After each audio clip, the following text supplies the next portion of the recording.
আসসালামু আলাইকুম রহমতুল্লাহি বারাকাতুহু। আলহামদুলিল্লাহ, সমস্ত প্রশংসা আল্লাহ সুবহানাহু ওয়া তাআলার জন্য। অতঃপর দরুদ এবং সালাম বর্ষিত হোক আমাদের প্রিয় নবী রাসূলুল্লাহ সাল্লাল্লাহু আলাইহি সাল্লামের প্রতি। আজকে আমরা একটি জাল হাদিস সম্পর্কে কথা বলবো। আর এই জাল হাদিসটি আমাদের শেখ ডক্টর খন্দকার আব্দুল্লাহ জাহাঙ্গীর রাহিমাহুল্লাহ তার এই বই অর্থাৎ হাদিসের নামে জালিয়াতি এই বইয়ের 276, 275 এবং 276 নম্বর পৃষ্ঠায় 2 নং পরিচ্ছেদ, এই যে এখানে 2 নং পরিচ্ছেদ, এখানে তিনি উল্লেখ করেছেন জাল হাদিসটি হচ্ছে অর্থাৎ একটি ভিত্তিহীন বাক্য। আমি আমার প্রভুকে একজন দাঁড়ি গোঁফ ওঠেনি এমন যুবক রূপে দেখেছি। মুহাদ্দিসগণ বাক্যটিকে জাল বলে ঘোষণা করেছেন। অনুরূপে ওমরের নামে অর্থাৎ উমর রাদিয়াল্লাহু আনহু এর নামে জালিয়াতগণ বানিয়েছে, আমার প্রভুর নূর দ্বারা আমার অন্তর আমার প্রভুকে দেখেছে।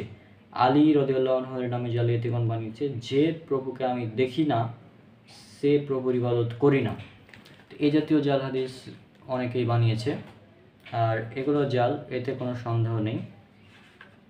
কেননা পবিত্র কোরআনে আল্লাহ সুবহানাহু ওয়া তাআলা বলছেন, এটা উল্লেখ করা আছে সূরা আনাম সূরা নম্বর 6 আয়াত নম্বর 103, তিনি দৃষ্টির অধিগম্য নন কিন্তু দৃষ্টিশক্তি তার অধিগম্য, অর্থাৎ তিনি দৃষ্টির আয়ত্তে নন কিন্তু দৃষ্টিসমূহ তার আয়ত্তে, অর্থাৎ আল্লাহ সুবহানাহু ওয়া তাআলাকে এই চর্মচক্ষু দ্বারা, এই পৃথিবীর চোখ দ্বারা দেখা সম্ভব নয়। এছাড়াও সূরা সূরা 42 নম্বর সূরা 51 নম্বর আয়াতে আল্লাহ সুবহানাহু ওয়া তাআলা বলছেন, কোনো মানুষের জন্য সম্ভব নয় যে আল্লাহ ওহীর মাধ্যমে বা পর্দার আড়াল থেকে ছাড়া তার সাথে কথা বলবেন। এমনকি সরাসরি আল্লাহর সাথে কথা বলাও সম্ভব না, তাকে দেখাও সম্ভব না। এছাড়াও আমরা জানি সেই ঘটনা সূরা আরাফ সূরা নম্বর 7 আয়াত নম্বর 143 সেই বিখ্যাত ঘটনা যেখানে মুসা আলাইহিস সালাম আল্লাহর সাথে কথা বলেছিলেন, আল্লাহকে দেখতে চেয়েছিলেন। মুসা যখন আমার নির্ধারিত সময় উপস্থিত হলো এবং তার প্রতিপালক তার সাথে কথা বললেন, তখন সে বলল, হে আমার প্রতিপালক, আমাকে দর্শন দাও, আমি তোমাকে দেখব। তিনি বললেন, তুমি কখনোই আমাকে দেখতে পাবে না, বরং তুমি পাহাড়ের প্রতি লক্ষ্য করো, তা স্বস্থানে স্থির থাকলে তুমি আমাকে দেখবে।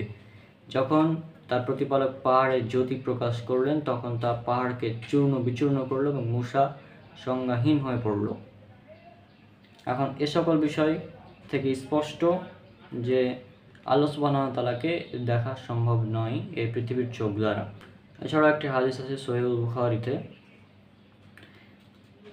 যে হাদিসে আছে যে ব্যক্তি বলবে মুহাম্মদ সাল্লাল্লাহু আলাইহি ওয়াসাল্লাম তার প্রতিপালককে মিরাজের রাতে দেখেছেন, সে মিথ্যাবাদী। এই সকল বিষয় থেকে প্রমাণিত হয় যে আল্লাহকে এই পৃথিবীর চোখ দ্বারা দেখা সম্ভব না। আল্লাহকে আমরা দেখব কখন? জান্নাতে। জান্নাতের সবচেয়ে বড় নিয়ামত হচ্ছে আল্লাহ দিদার লাভ করা, এটা তো সবথেকে বড় নিয়ামত।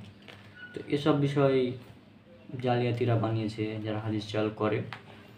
জাল হাদিস সিরিজে আমরা অনেকগুলো বিষয় আলোচনা করেছি, আজকে আরেকটি বিষয় আমি উল্লেখ করলাম জাস্ট।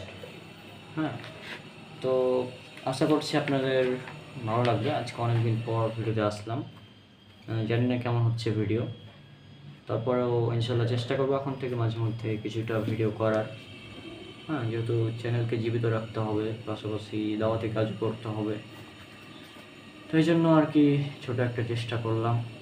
সবাই আমার জন্য দোয়া করবেন। আসসালামু আলাইকুম রহমতুল্লাহি ওয়া বারাকাতুহু। আজকে আমরা একটি জাল হাদিস সম্পর্কে क्या था यार।